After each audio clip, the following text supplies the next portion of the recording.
Ladies and gentlemen, you're listening to The Black Tower Show. I'm your host, Nathan Ford. Jake Fox is here. We're in BC Studios, broadcasting 1040 AM, 92.1 FM, WYSL Rochester, Buffalo, New York. And it's getting warmer out there. People are starting to smile a little bit more, which is great. So you walk around. And I feel like we appreciate it more up here in upstate New York. We appreciate the warm weather a little bit more so that when it actually happens, when the thaw happens, it means so much more to us. It's like a spiritual kind of awakening that we have as we thaw out. We cram in all of our fun into a very short period of time. Yeah, we really have about 3 months where we have to cram in, like going to see a live band, having a picnic. You know, we got to really cram it in. But it causes us to be good, you know, we make good use of our time, is what I'm saying. And we appreciate the warm weather. But it is thawing out there, so enjoy it. Get out and enjoy it. But not right now. Don't leave right now. Don't leave the radio right now, because we have a great guest on the Black Tower Show. Scott Alan Roberts, founder and publisher of Intrepid Magazine, journal dedicated to politics, science, and unexplained phenomena. He's the author of The Rise and Fall of the Nephilim and the Secret History of the Reptilians. And I encourage everyone who's listening, keep your mind wide open, because we have a man here who's done his homework. All right, he's looked at the stories. We're going to talk about the stories of the Bible, creation stories, and we're going to start to decode, and it's going to enlighten you. Just keep your mind open, suspend your faith for 1 minute. And looking at things literally, too. You have to suspend that for a little bit, put that on hold for 1 second, and listen to what this man has to say. Scott Alan Roberts, our guest on the Black Tower Show. Thank you so much for taking the time to talk to us. Hey, thanks for having me, guys. All right, we're going to begin with the Nephilim, okay? The rise and fall of the Nephilim. All right, who are they? Angels, demons. They are the part God, and they were interested in the human women here. Let's start to tell this story of the Nephilim. Scott Alan Roberts on the Black Tower Show. All right. Well, if you look at the word Nephilim, first of all, it's sourced in one place, and that's the Hebrew Bible, the Old Testament scriptures, that particular version of these beings. And the word Nephilim, it's a Hebrew word, and it means Nephal, or Nephal is the word, with the him, which is a plural suffix. So it's a plural word, which means basically those who fell, those who have fallen, those who came down, those who, you can even expand it, those who left their first estate and went to another. Now, the term Nephilim, as you see it in the Old Testament, refers not to the beings themselves who came down, but to those who were the offspring of those who came down. And I've always likened it to this. I'm of Scottish and Welsh descent, but my family's been in America for 350 years. Now, we've been here from the get-go. So I am Scot and Welsh, but I'm also American. And so you could say the same thing with the Nephilim. They are those who fell, but they aren't the actual fallen ones. They are the ones who are the offspring of. And their parents, if you will, a good way to put it, were... we've heard this term thrown around a lot, especially in ancient alien circles and looking at past mysteries and alternative histories, is the Watchers. If you look at Genesis chapter 6, in the English it says, "And the sons of God came down and intermingled with the daughters of men and had children by them. And they were the Nephilim, and they were on the earth in those days and also afterward." Now, the interesting thing is sons of God has been interpreted as the fallen angels for many years, and centuries, I guess you could say. And yet the term for angel never appears in that passage in the Hebrew text. The word for angel is malach, or malosh, and malachi for the plural. That never appears in the text. When it says the sons of God came down, in the Hebrew it's the b'nei ha-Elohim. It means those of the Elohim, or the sons of the Elohim, those of the Elohim. And Elohim is the word used for God almost 3,000 times in the Old Testament. It's one of his many names. So Elohim itself is the Hebrew word El for God, and Him, why is the Him on there? Just like in Nephilim, the Him denotes plurality. And the Elohim represents like a collection of like godlike figures. We're talking about multiple kind of... This is what was interesting to me when I was studying it, because the name for God, the sole God, the Almighty God in the Old Testament, his name used most often is a name that by definition means God of or among many gods. Mm. And so Elohim can be used singularly, it can be used plurally, depending on other stuff going on in the sentence and the sentence structure. Because sometimes you'll see Elohim refer to the single God, and other times you'll see it refer to the plural God. There's one passage I had to go to the Old Testament. And by the way, all of my study on the Nephilim was really taking the biblical account of them and saying, this version, this word that is used so much, where was it sourced, and what does that book have to say about it? Sure. And so I went and I did biblical studies on the word and on the beings themselves. So I did a lot of comparatives within the Old Testament. And it's very interesting that you find another place the Elohim are mentioned. You've got Psalm, the beautiful book of Psalms, and Psalm 82 starts off and it says, and in the English Bible it says, and God stood in the midst of the gods. And he said to them, you are all gods, the bright shining princes of heaven. Now the interesting thing is the word for God and gods in the Hebrew in that text is Elohim. And so it says, and Elohim, singular, stood in the midst of the plural, Elohim. And he, singular, said to them, plural, you are all Elohim, the bright shining princes of heaven. Now that's an interesting cross-reference, because when you go back to the Genesis 6 story where it says, and the B'nai Ha-Elohim descended and intermingled with the daughters of men and had children by them, this story, what many people miss, is actually the preamble. It's the first few verses that appear before the Noah and the Ark story. And so it's actually laying the foundation for the reason that there was a flood, for the reason there was an ark, and it lays out a whole other thing that a lot of people don't look at within biblical studies in Judaism or Christianity, or very few do. And that the Watchers, as the Book of Enoch, which was booted out of the Bible by Constantine's councils in the 300s A.D., too wacky. Too many people couldn't come to unanimous decision that it was Scripture, so they set it aside into the apocryphal books. He refers to them as the Watchers who came down, or the B'nai Ha-Elohim, the sons of God, all these same beings, same thing. And Genesis 6 says that they came down and impregnated human women, but it goes into then, Noah found grace in the eyes of the Lord, and God came to Noah and said, I want you to build an ark, and so on. And so the purpose for the flood that we were taught in Sunday school and church was the wickedness of mankind, and that Noah was chosen because he was the only righteous man left, he and his family. But again, when you go, and this is all very important, understanding the Nephilim, when you go into a word study in the Hebrew of those terms about Noah, the only righteous man left, in the Hebrew it doesn't say righteous the way we understand it. It says pure-blooded. And it says Noah was chosen by God because he was the only pure-blooded man, pure in all his generations back to Adam, the first man. And all this meant was his was the only blood untainted by the mixed blood of the Watchers with humans. Sure, it makes me think about the serpent, of course, the serpent in Eden. And right. So in your opinion, the serpent in Eden was part of this Elohim group. And so the serpent essentially impregnating Eve, and then we have Cain. And could you start to tell that story? How important is this idea of having two different bloodlines? That's what you're getting at.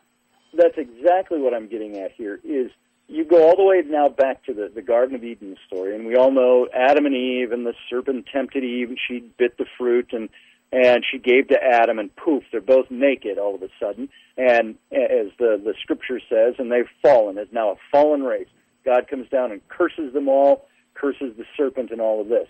But the interesting thing is that we were always taught that the serpent in the garden was Satan. He was the devil, or Lucifer.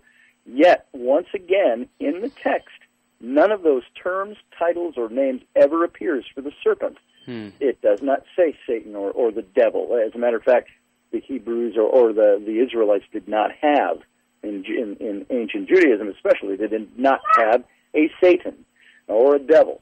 But what they had was a being in that passage. The serpent is called Nakash. And the word Nakash in the Hebrew means, and you have to pardon my children and my dog running through my office away from the office. So pardon the ambient noises coming from the No worries. And but the Nakash means, now remember the Psalm passage I was telling you about? Elohim said to the Elohim, "You are all Elohim, the bright shining princes of heaven." Well, Nakash means the bringer of knowledge, the illuminator, the bright shining one. And this character, I believe, was not the whole picture of the forbidden fruit and the eating of the forbidden fruit had nothing to do with, I think, actual physical, literal fruit. I think it was a picture of what was happening there. It was this serpent character, one of the Elohim, came down, impregnated Eve, and that's either a figurative picture again, all by itself, of a much bigger event that took place, or if it's as isolated as that and it's a true story, and there was Adam and Eve were the first man and woman, it says that Nakash came down, and that he, being one of the Elohim, had sexual relations with Eve and impregnated her. And that she went into Adam, and he also impregnated her, and she bore, guess what, twin boys. Now, if you look at, now, it doesn't say that specifically in the passage. You've got to look at all the surrounding stuff that took place, and then the bigger picture. It's like you got to step out of the box for a second and look back in. Everything that happens after that event all points to a dual bloodline, because God comes down, he curses the woman and the man and the serpent, and he says to the serpent, the first thing he says to him is he says, he utters what is known as the first messianic prophecy, the prophecy of the coming Messiah that would deliver mankind from the fallen state. And he says to the serpent, "And there will be a day when you will bite his heel, but he will crush your head." This is a messianic prophecy. You ask any Judaic scholar, any Christian scholar, this is the first prophecy of a coming Messiah. Then he turns to the woman and all of them, and he says, "And there will be enmity or constant conflict between the seed of the serpent and the seed of the woman, or of the humans." And if you look at the story from that point out, all through the Old Testament, they keep talking about the coming Messiah. Now remember, the term for Messiah came synonymous with the term the kinsman redeemer, the one that would be one of us redeemer. Now, it's important to understand this theology and understanding the Nephilim and any kind of impregnation of the human race or big event that happened to the human race, understanding the way they wrote it in this, the source book for the term. You start going through and you find that the promised Messiah that was to come had to be one of us. He had to be of pure human blood.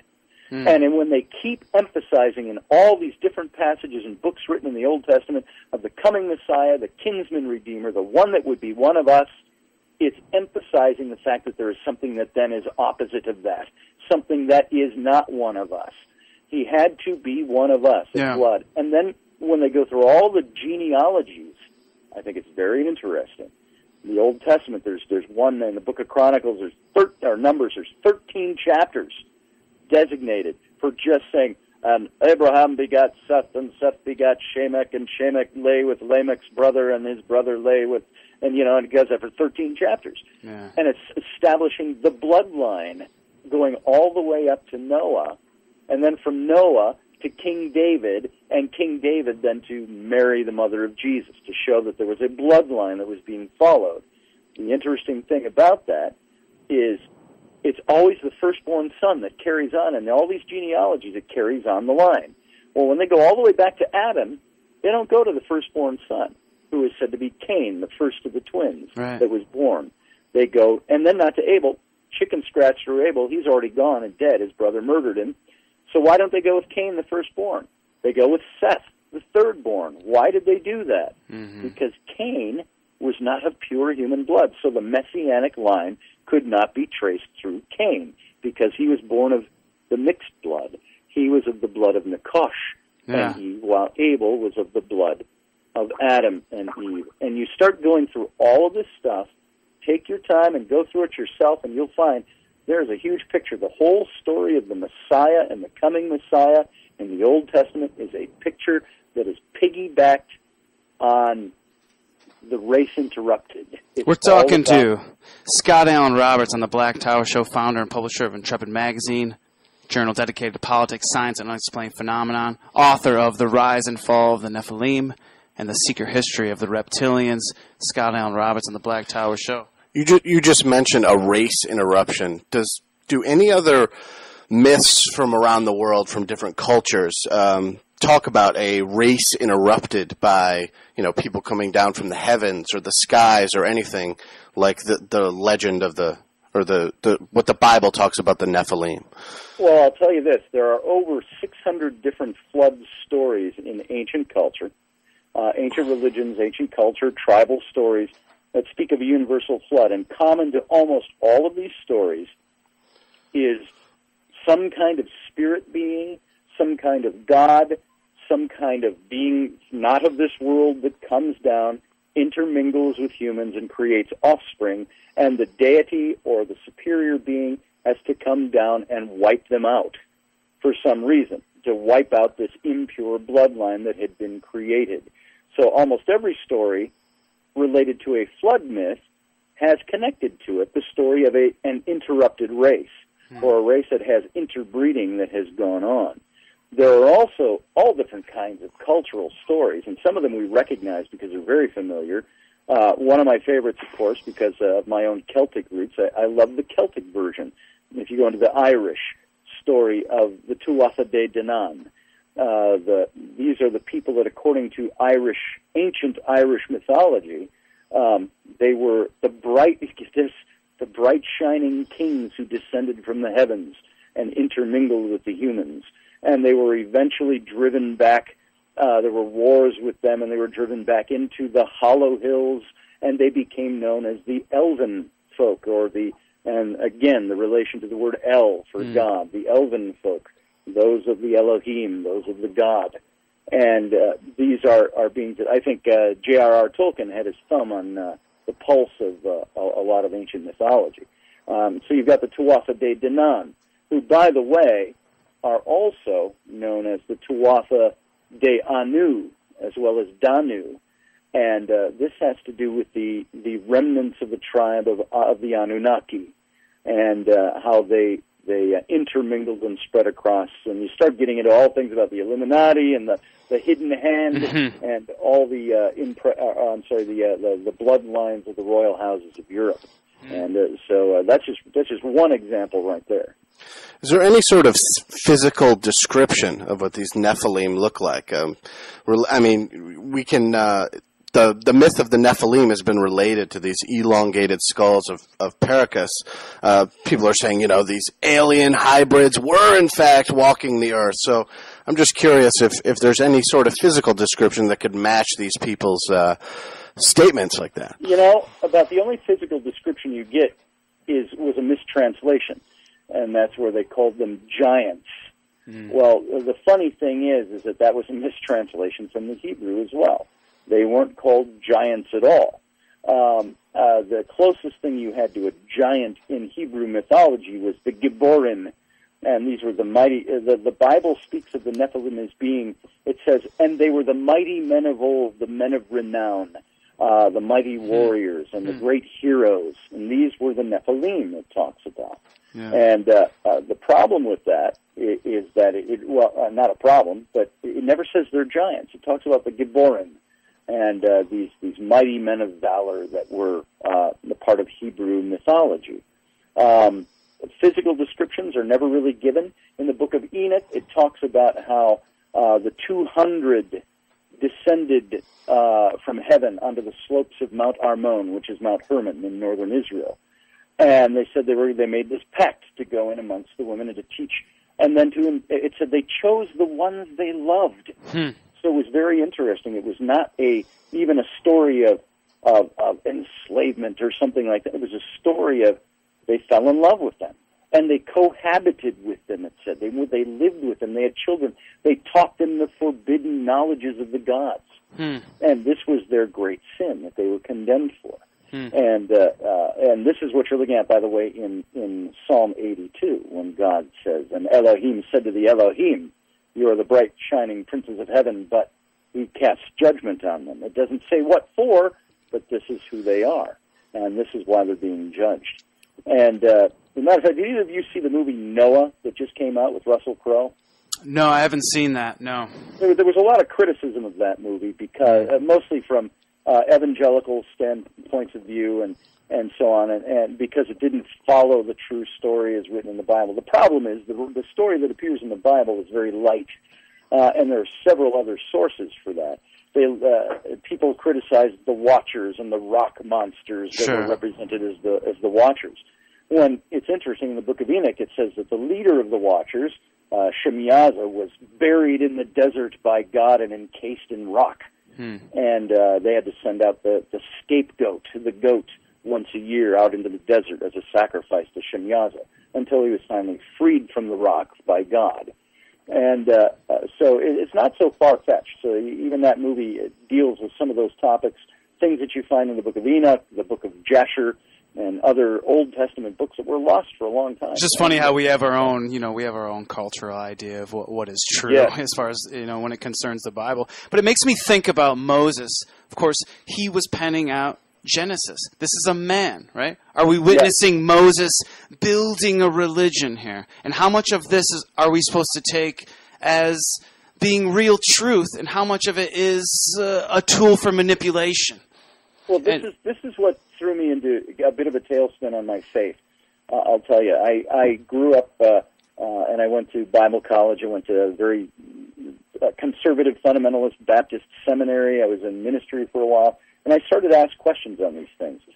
And I started 20 years ago to really drift away from that because of some of the answers I was finding. I just wrote a book with Dr. John Ward called The Exodus Reality, where we were looking up the historical Moses, and we have two different theories. And I hit on that in The Rise and Fall of the Nephilim. I have a chapter that's called The Pharaoh God of Israel, and I'm referring to Moses. And I thought Moses was very important to have in this book because traditionally it is said that Moses penned the book of Genesis and the next 4 books of the Bible. And I don't see there's any reason to doubt that.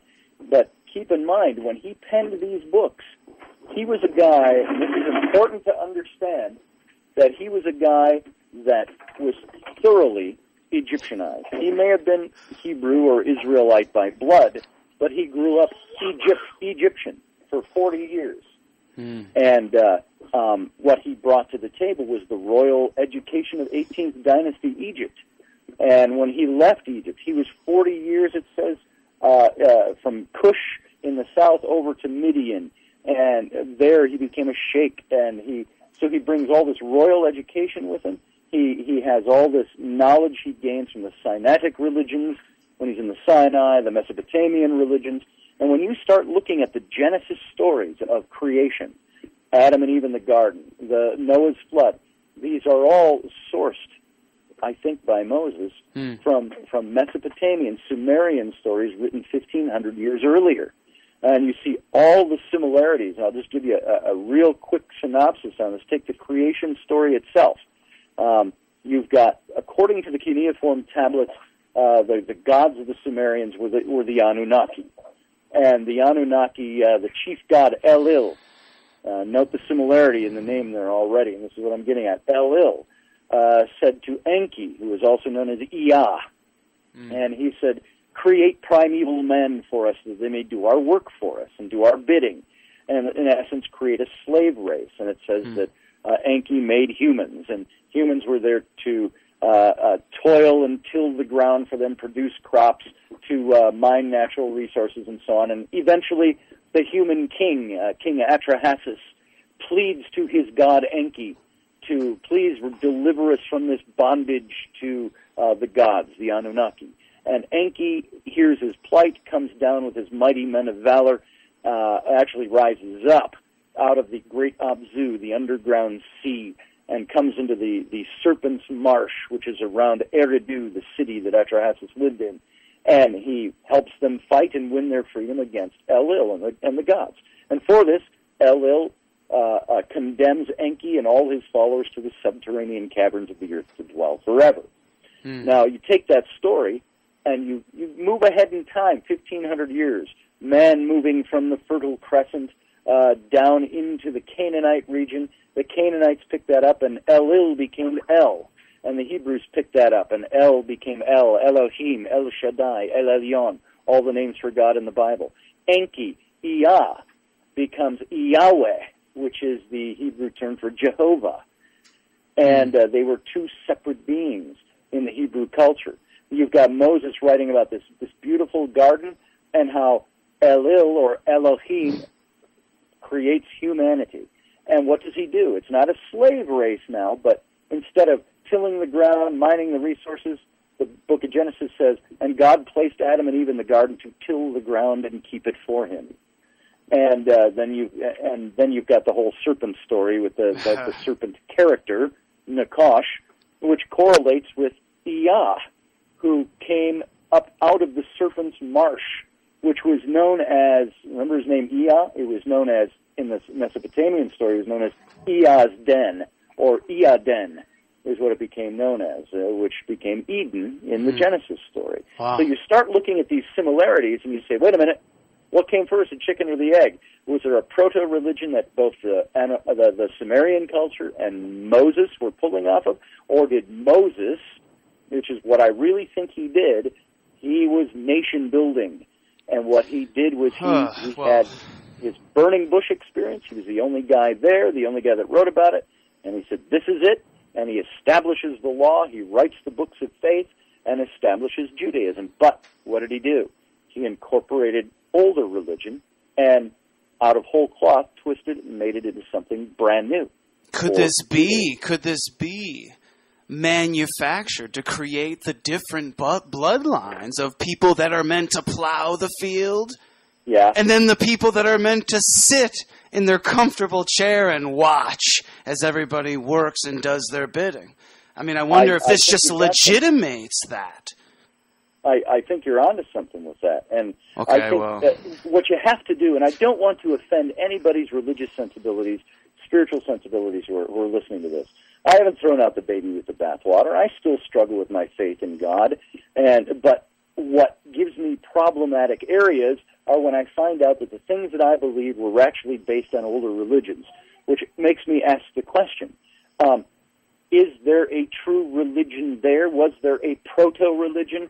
Say you go back to Göbekli Tepe, which they've now found is 8,000 years older than the Sumerian culture, and weird animals carved all over these stones. We all know about Göbekli Tepe. Was that the original religion? Was that the original stories come from there? Did Moses just give my version's the cleaner version. The Sumerians are the ones who twisted it. What did he do? Or did he steal the information from the Sumerians to create something? And you get a picture of Moses as a man who was raised and the man I believe he was, without getting into that book, he's a man named Senenmut, who was the Grand Vizier, one step off the pharaohship underneath Hatshepsut, the queen pharaoh of Egypt. And he was the Grand Vizier. He was the crown prince of Egypt, the hereditary crown prince of Egypt. All of these things. And what he would have brought with him to the Hebrews when he led them out was all this training that says, as your leader, I am a brother to the gods. And there's one thing he wrote in the book of Exodus. It says when the Exodus was over, they're out in the wilderness, it says Moses pitched his tent outside the camp. He kept himself separate from them. And God would descend in the form of a cloud on his tent, and there Moses talked to God face to face as a man talks to his friend. But then 9 verses later in the same chapter he pens, and no man can see God's face and live. So what was he saying in that contradiction? He's more than a man, more than a man. I'm more than a man. I get to see God face to face. And what was the sin recorded in the last couple of chapters of Moses' life where Joshua picked up and finished the book? The sin that Moses committed over and over again, that God disallowed him to step into the promised land after the 40 years in the wilderness after the Exodus, was he kept equating himself with God. Now, who would do that other than a man who was trained to believe for the first 40 years of his life, and probably the second 40 as well, out in the Sinaitic wilderness, before he had his experience with Jehovah. This is a guy who believed that as a royal or as the leader of the country, you are blood brother to the gods. And I believe this is what Moses was. So you personally, a method of control, I mean, where do you come out? I mean, is that where you come out personally on the belief? I mean, you've been wrestling with this for a while now. I'm confused about it a bit. I tend to believe that there is a God. I don't know what form he is anymore, because some of these things have really cast some dark shades across what I have always believed. I find that I think Moses did what Muhammad did when he established Islam. Muhammad had a Christian man and a Jewish man that were mentors of his, and they had 290 some gods they worshipped in Mecca. And Muhammad was trying to unify the Arabic tribes. And his mentors told him, if you want to unify your people, you have to go monotheistic. And so what he did was he went to Mecca, he eliminated 289 of the gods, and he took the one chief god, Hamad, I think his name was, and he elevated him to the only God and renamed him Allah.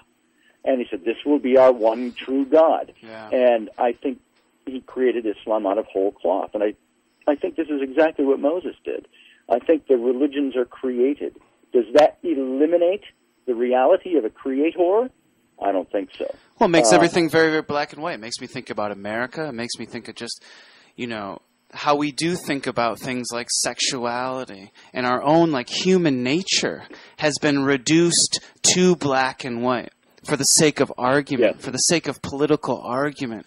All of our nature has been, you're either on this side or you're either for us or you're against us, and it's been simplified to this level. And the problem is that I do believe that we have internalized that. So now we don't just think it, but we feel it now. We feel real guilt for sexual urges that we have. We feel we have that inside of us now.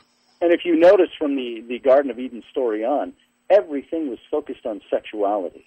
And all the laws, there were so many laws prohibiting certain kinds of sexuality. It was sexual this, sexual that, all down through the ages. And of course, I'm overgeneralizing here to make the point, but women couldn't have their heads uncovered, and even in the New Testament it goes as far as women, keep your heads covered in the church so you're not a temptation to the angels.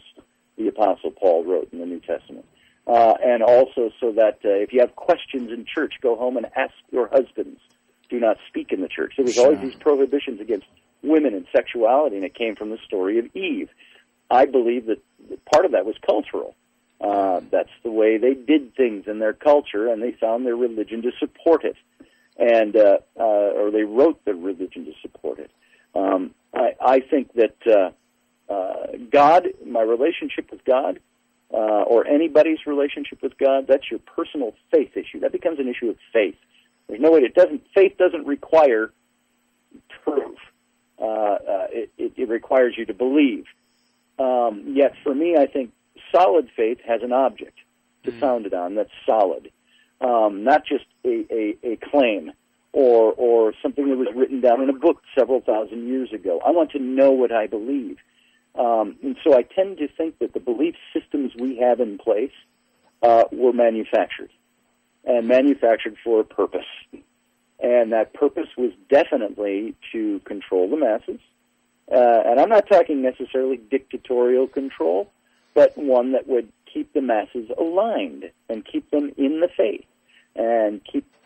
Don't you think that's more difficult now? Wouldn't you think that we're kind of in a little more of an enlightened kind of state? That we're not susceptible to this manipulation, or maybe not. The question was: were they enlightened? Were they enlightened people spiritually by God, or were they enlightened the way Einstein was enlightened?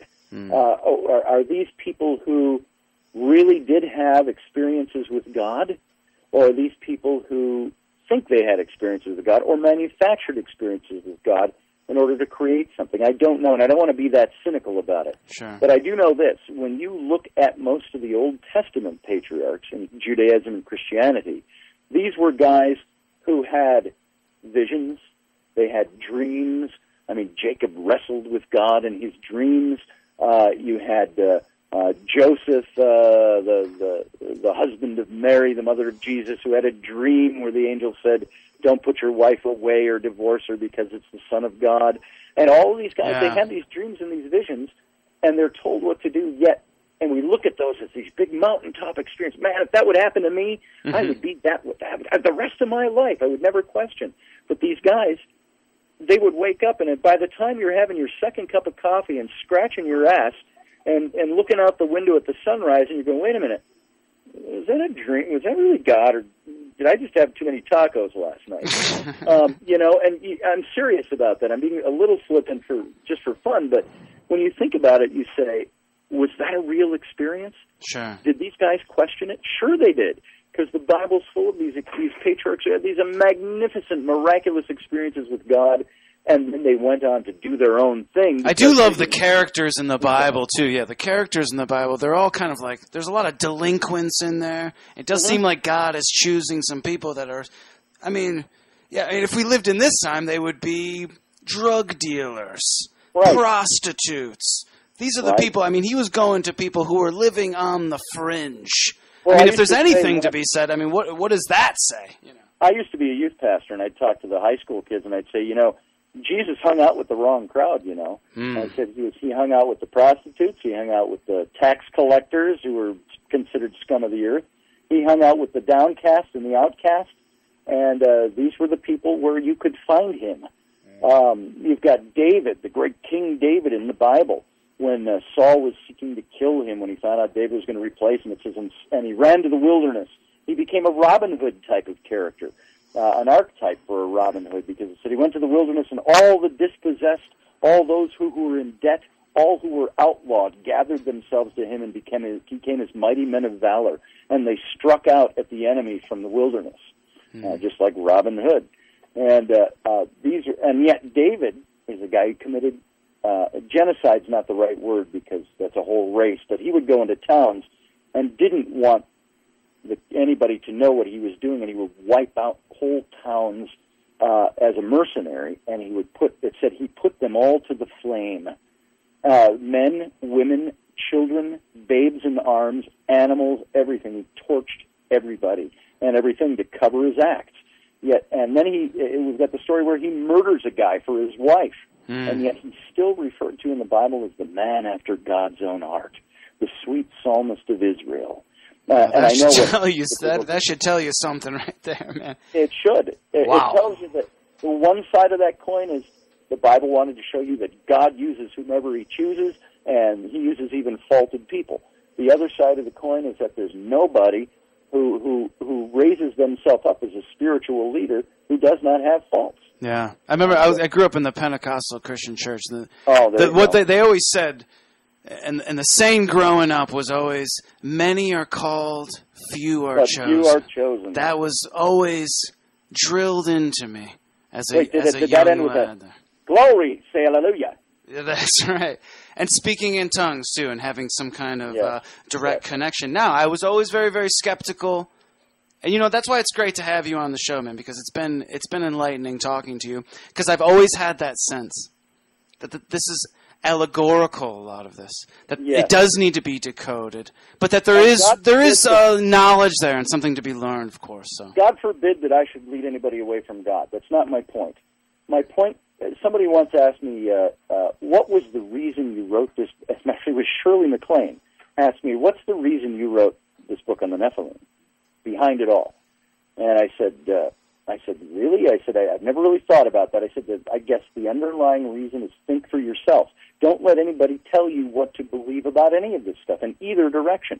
You've got the tools to go out and find out. Read it, study it. Don't regurgitate what you hear on Sunday from the pulpit, or as they would say in the Southern bed, the pulpit. And don't just regurgitate that. Know what you believe and why you believe it. Yeah. If you ask, I did this with my youth group once. It was during a class. We had a class every Wednesday night. And I asked him, I said, why are you a Christian? And I got really dumb answers, like, well, because we go to church here, my parents are in this church, my parents are Christian. I said, thank you for playing, that's not the right answer. Why are you a Christian? Isn't Christianity supposed to be a personal relationship, something you choose to do? And so we spent a whole year talking about why am I a Christian? And this is when I was really steeped in the faith. I was even questioning back then, though. I was trying to work through these things. Why do I believe what I believe? Is it because what somebody told me or because I researched it? And I'm finding through my research that God is either much smaller than I thought he was, or God is much more massive than I ever believed him to be. And the Bible is just one version of things that's going on out there. I got to get your take on, before we break here, when we're talking about the Nakash, when we're talking about the serpent, Adam and Eve in Eden, and then we have David Icke, and we're talking about reptilians, we're talking about this kind of race of people. I just wanted to get your take on David Icke and some of the things that he's throwing out there as far as reptilians, and actually like a race of people that are living among us. What do you think is going on there? What do you think the truth is, and what should people think about that, in your opinion?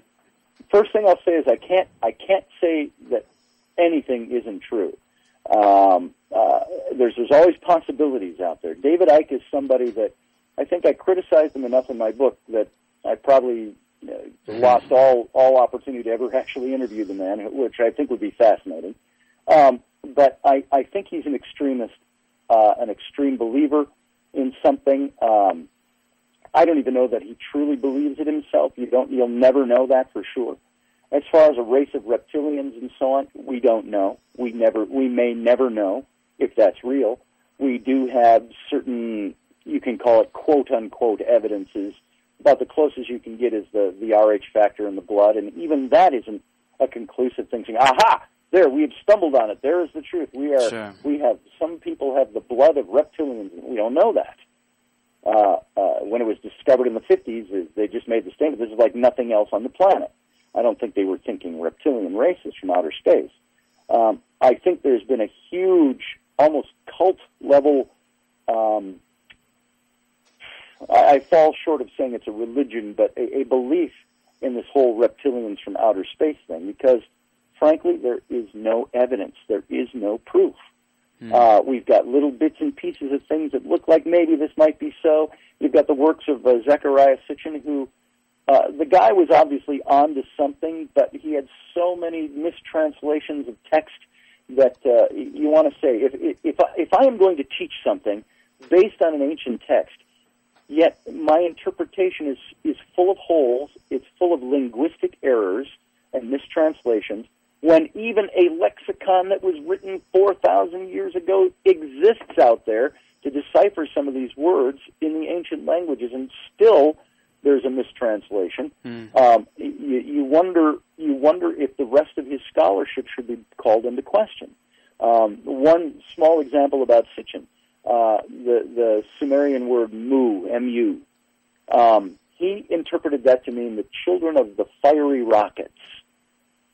Now, where he got that, nobody knows, except that mu is a word that refers to the conical shape of the sphere of heaven. And he took that conical reference and made it the nose cone of a rocket. And yet mu refers to the conical sphere of the heavens as you look above you into the sky. And the mu is where the rain comes from. It's where the sun comes from. It's where the stars shine. Yeah. It's the firmament. It has nothing to do with a vehicle. It has nothing to do with flames. Yet this is a word he used to interpret it to mean fiery rockets.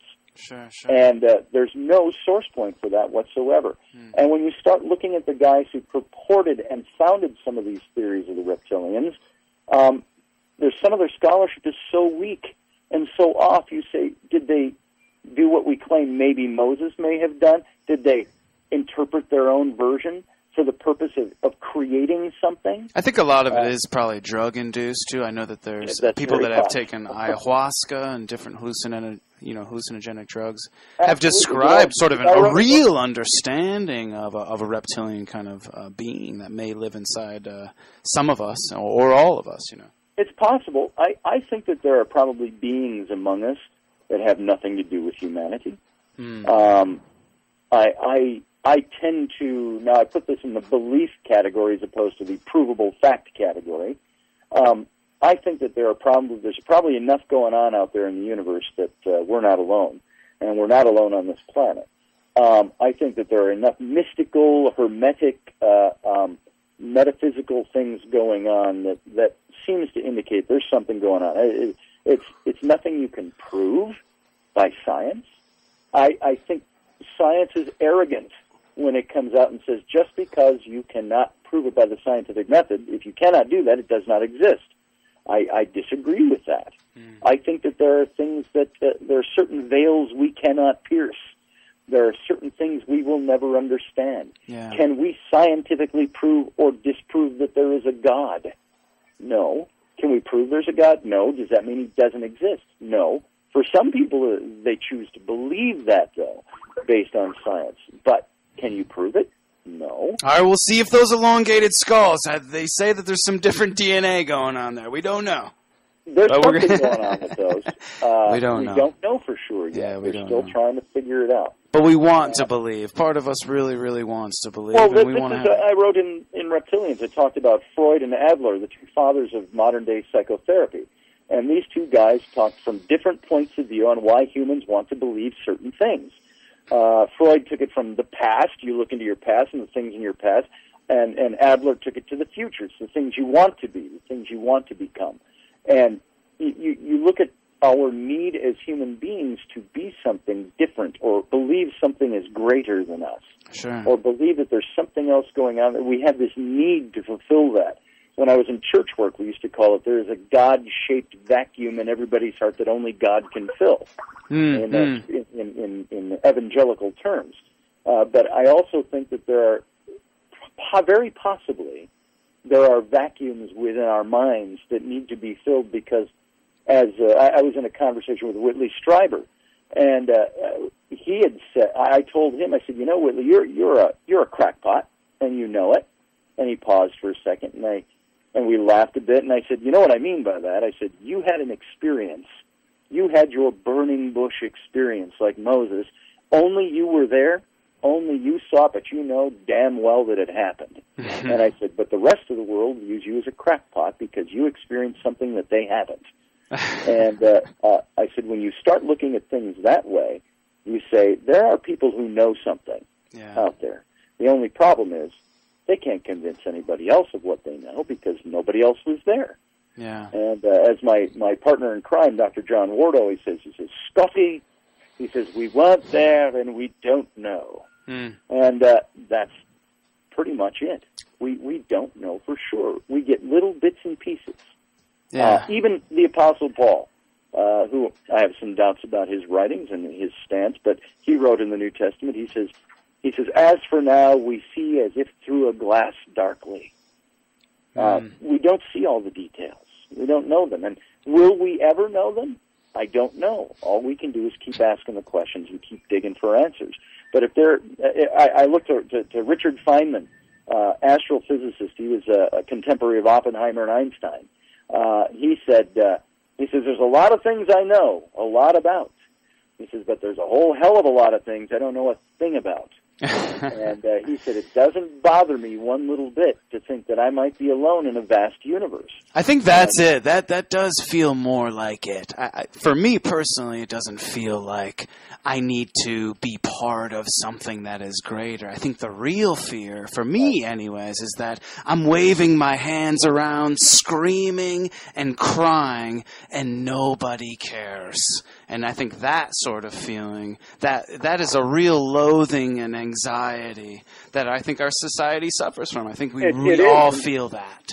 And you've hit on it. I've got a little sticker on the inside of my door right behind me here. I'm sitting in my garage. And it came from a bumper sticker. My wife cut it apart and made her own little phrase out of it. It says, nobody cares about your family. And she put a heart after it. And, when you really think about it, that's what it's like.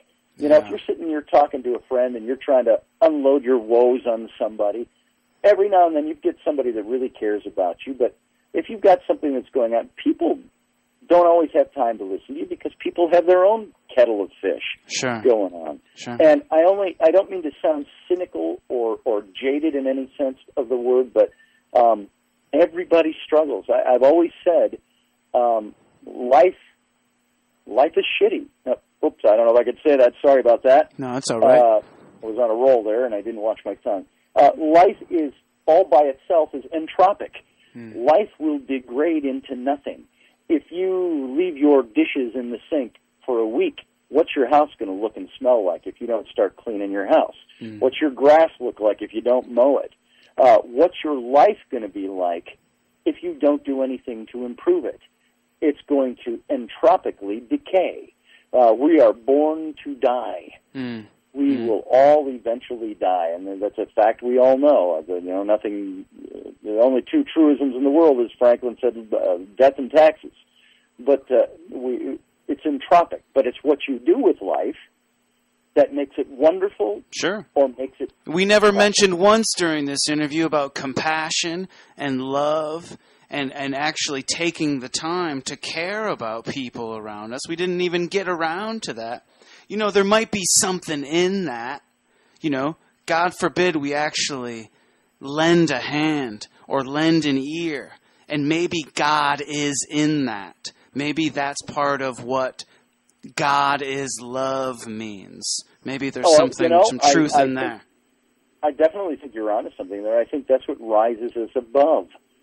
The entropy of natural life. I can make that choice. I can make that choice to do that. Yes. Yeah. And we are unique amongst the animals on the earth that we have the capacity to make a choice to love or hate. Amen. And to have compassion or not have compassion. Scott Allen Roberts, what a great conversation. I could keep going for a while with you. This is great. Well, thanks. It's fun. I enjoy talking. So. Scott Allen Roberts, founder and publisher of Intrepid Magazine, a journal dedicated to politics, science, and unexplained phenomenon. Author of The Rise and Fall of the Nephilim, and we broke that down. The secret history of the reptilians, we talked about that. And always enlightening. We'd love to have you back on the show again, and thank you so much for taking the time to talk to us. Anytime. Thank you for having me, Nathan. And thanks, Jake. All right, you take care now. You too, guys. Right. Talk to you later. All right, bye.